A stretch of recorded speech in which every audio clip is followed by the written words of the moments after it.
दर्शक भिन्न आज आज हामीहरूले तपाईँहरूको माझमा चाहिँ एडोब फोटोसप 7.0 अन्तर्गत रहेर फोटोको लिप्सिङ कलर चाहिँ कसरी चेन्ज गर्न सकिन्छ मिलाउन सकिन्छ भन्ने विषयमा चाहिँ एउटा डिटेलमा भिडियो लिएर आएका छौँ। तपाईँले हाम्रो भिडियोलाई अन्तिमसम्म हेर्नुहोला र फोटो एडिटिङ सिक्नुहोला। हामी कन्टिन्यू रूपमा फोटोसप सम्बन्धी विभिन्न जानकारी लिएरै आइरहेका छौँ। तपाईँले पनि हाम्रो भिडियोलाई हेर्नुहोला। यदि हाम्रो च्यानलमा नयाँ हुनुहुन्छ भने हाम्रो च्यानललाई सब्सक्राइब गर्नुहोला भन्न चाहे। दर्शकवृन्द, तपाईँले सबैभन्दा पहिला चाहिँ आफ्नो फोटोलाई एडोब फोटोसपभित्र ओपन गर्नुहोला। मैले एडोब फोटोसप 7.0 अन्तर्गत रहेर मैले योलाई यसमा ओपन गरिदिएको छु। साथीहरू देख्न सक्नुहुन्छ मैले ओपन गरिदिएँ। यसमा सजिलो कलर लाग्यो। अब तपाईँले चाहिँ सबैभन्दा पहिला चाहिँ फोटोलाई एडिट गर्नुभन्दा पहिला चाहिँ लिप्सिङ कलरलाई चेन्ज गर्ने कुरो रहेको छ। हाम्रो चाहिँ आज मैले एसी अन्तर्गत मात्र रहेर लिप्सिङ कलरलाई मात्र चेन्ज गरेर देखाइदिँदैछु। तपाईँले चाहिँ यो भिडियोलाई अन्तिमसम्म हेर्नुहोला। अब सबैभन्दा पहिला चाहिँ तपाईँले लिप्सिङ कलर चेन्ज गर्नलाई चाहिँ अब यो फोटोलाई चाहिँ कपी गर्नुपर्ने हुन्छ। मैले यता हटाइदिएँ। अब कपी गर्नलाई चाहिँ तपाईँले कन्ट्रोल प्लस जे गर्न पनि सक्नुहुन्छ। मैले चाहिँ सिम्पली यसमा क्लिक गरेर यो डबल बनाइदिएँ। अब तपाईँले के गर्नु होला भनेपछि पेन टुलमा जानु होला र पेन टुललाई सेलेक्ट गर्नु होला। पेन टुललाई सेलेक्ट गरिसकेपछि थोरै जुम गर्नु होला अनि कम्फर्टेबल हुन्छ। अनि जुम गरिसकेपछि यसरी यसलाई कटिङ गर्न सुरु गर्नु होला। यसरी मिलाउनु होला टक्कले। यसरी अल्टा थिचेर चाहिँ यसरी कटिङ गर्नु होला। अब हामीले यहाँसम्म सिम्पली जोड्नुपर्ने हुन्छ। मैले यसरी जोडिदिइसकेको छु, देख्न सक्नुहुन्छ। अब तपाईँले के गर्न सक्नुहुन्छ यहाँनिर भने चाहिँ कन्ट्रोल प्लस इन्टर पनि गर्न सक्नुहुन्छ। मैले चाहिँ त्यो गरेन, राइट क्लिक गरेँ र म्याक्स सेलेक्सनमा गएर तपाईँले ओके गर्नु होला। मात्रै 0 राखेको छ। अब तपाईँले के गर्नु होला फेरि भनेपछि यो दाँत देखिरहेको छ। यो दाँतलाई पनि हामीले के गर्नुपर्ने हुन्छ भने बचाउनु पर्ने हुन्छ। त्यसैले यसलाई पनि फेरि यसरी नै पेन टुलको सहायताले कटिङ गर्नु होला। मैले यसलाई पनि मजाले कटिङ गर्न गइरहेको छु। एकदमै मजाले राम्रोसँग काट्नु होला। जति राम्रोसँग काट्नुहुन्छ त्यति राम्रो फिट हुने हो फोटोलाई पनि।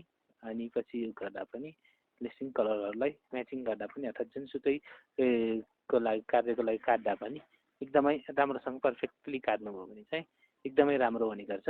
यसको फोटोको फिनिसिङमा एकदमै राम्रो आउने गर्दछ।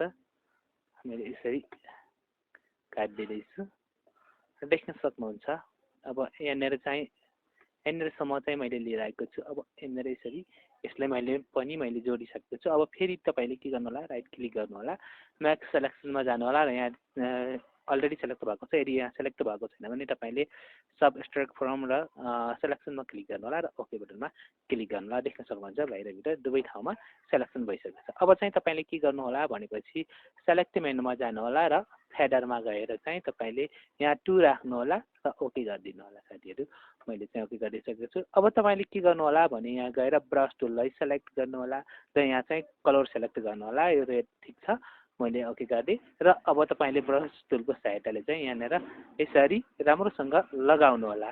यहाँबाट तपाईँले के गर्न सक्नुहुन्छ भनेपछि यहाँबाट यसको साइजलाई तलमाथि बनाउन सक्नुहुन्छ। यिनी दुईटाबाट क्यापासिटीहरू राख्न सक्नुहुन्छ राम्रोसँग। मैले चाहिँ 100% क्यापासिटीमा मैले कलरलाई लगाइदिने छु, देख्न सक्नुहुन्छ।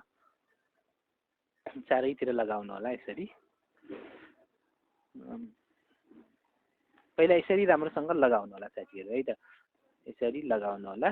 मैले यसरी लगाइदिएको छु।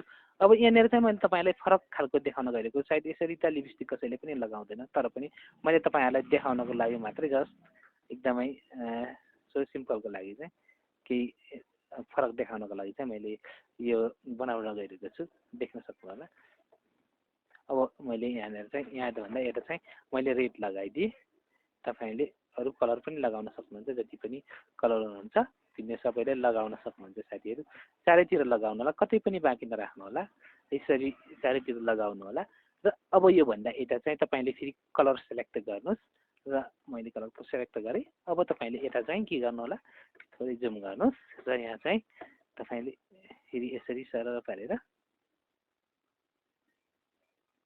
यहाँसम्म तल जोड्नुहोस्। अब त्यसपछि यता पनि यसरी नै बिस्तारै यो कलरले चाहिँ यहाँसम्म लगाइदिनुहोस्। मैले यसरी लगाइदिएँ, देख्न सक्नुहुन्छ। आधा भाग चाहिँ रेड लगाइदिएको छ भने अर्को आधा भाग चाहिँ ब्लू लगाइदिएका छौँ। अब सरी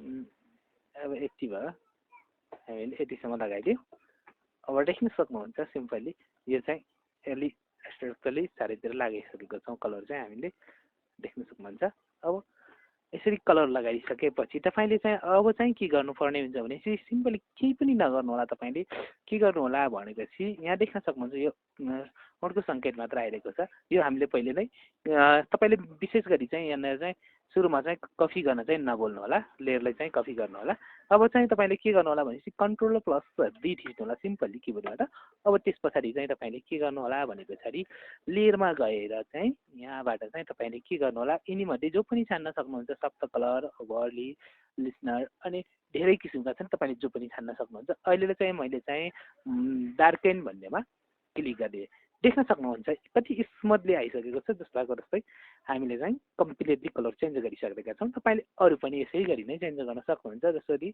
मैले चेन्ज गरेको छु जस्तो मैले देखाइदिँदैछु यहाँनिर सप्त कलर राखेर देख्न सक्नुहुन्छ फरक आइरहेको छ एकदमै राम्रा एकदमै राम्रा कलरहरू आइरहेका छन् देख्न सक्नुहुन्छ कलर गर्न सक्नुहुन्छ तपाईँले हर किसिमका कलरहरूलाई यसरी चेन्ज गर्न सक्नुहुन्छ मजाले अब मैले चाहिँ अहिलेलाई चाहिँ यो डार्केन भन्ने नै राख्न गएँ देख्न सक्नुहुन्छ कति मजाले कति स्मुथली काम गरिरहेको छ कति एकदम ब्युटिफुल देखिरहेको छ एकदमै लेफ्टिङमा कति चमकता देखिरहेको छ तपाईँले देख्न सक्नुहुन्छ यसरी तपाईँले सजिलै आफ्नो अटको लेफ्टिङलाई चाहिँ एकदमै मजासँग मिलाउन सक्नुहुन्छ हुन्छ साथीहरू तपाईँलाई हाम्रो भिडियो आजको भिडियो चाहिँ कस्तो लाग्यो दर्शक पनि अब आजको भिडियो तपाईँलाई पक्कै पनि राम्रो लाग्यो होला भन्ने विश्वास लिएको छु भन्दै म पनि बिदा हुन्छु नमस्कार